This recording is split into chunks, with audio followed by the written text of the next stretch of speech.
दोस्तों 14 दिन का ये युद्ध देख के ये तो दिमाग में आ ही रहा होगा कि यार ये युद्ध बंद क्यों नहीं हो रहा, ये खींचे पर खींचा चला क्यों जा रहा है। इसका एक बहुत बड़ा कारण है।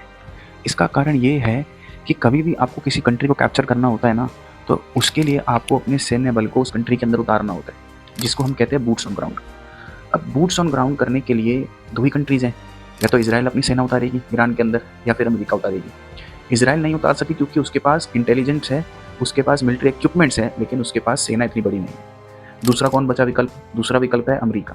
अमेरिका अपना सैन्य बल ईरान में नहीं उतार सकती। उसके दो मेन कारण हैं। सबसे पहला तो अमेरिका के अंदर किसी भी सैनिक की अगर कैजुअलिटी होती है तो ये अमेरिका के अंदर बहुत बड़ा रीज़न है। और अगर अमेरिका अपनी सेना ईरान के अंदर उतारेगी तो कैजुअलिटीज़ इतनी ज़्यादा होंगी जिसका आप अंदाज़ा नहीं लगा सकते। ऐसा क्यों होगा? आप ये वीडियो देखिए, आपको समझ में आ जाएगा। क्या आप जानते हैं कि ईरान पर जमीनी हमला करना एक विशाल कार्य है? आइए विश्लेषण करते हैं। ईरान का भूगोल एक प्राकृतिक किला है। ऊंची पर्वत श्रृंखलाओं से घिरा यह हमलावरों को स्वाभाविक रूप से रोकता है।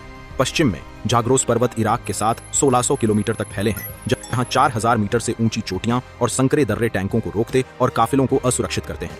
इसीलिए 1980 के दशक के ईरान इराक युद्ध के दौरान इराकी सेना ने खुर्रम शहर जीता पर खुजिस्तान की पहाड़ियों में फंस गई, जहां 8 साल के गतिरोध में 10 लाख से अधिक मौतें हुई। उत्तर में अल्बोर्ज पर्वत तेहरान की रक्षा करते हैं, जो कैस्पियन सागर से सीधे ऊपर उठकर हमले को घातक रास्तों पर मोड़ देते हैं। अफगानिस्तान की पूर्वी सीमा के ऊबड़ खाबड़ इलाके बाढ़ग्रस्त हैं। अंदरूनी हिस्सा दश्त ए कबीर के नमक के मैदान और दश्त ए लुत जैसे विशाल तपते रेगिस्तान। डिग्री की गर्मी, वाहनों के लिए दलदल और सैनिकों के लिए यह नरक है।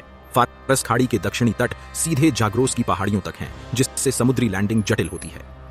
5 लाख वर्ग किमी में फैला ईरान का इलाका, इसमें भारी रसद की जरूरत होगी, और यह इस्लामिक रिवोल्यूशनरी गार्ड कॉर्प्स के अपने विकेंद्रीकृत मोजेक डिफेंस के तहत राजधानी गिरने पर भी स्थानीय इकाइयां लड़ती रहेंगी। अगर कोई इतिहास जानता है तो ईरान पर जमीनी हमला सिर्फ कठिन नहीं, एक रणनीतिक दुस्वप्न है।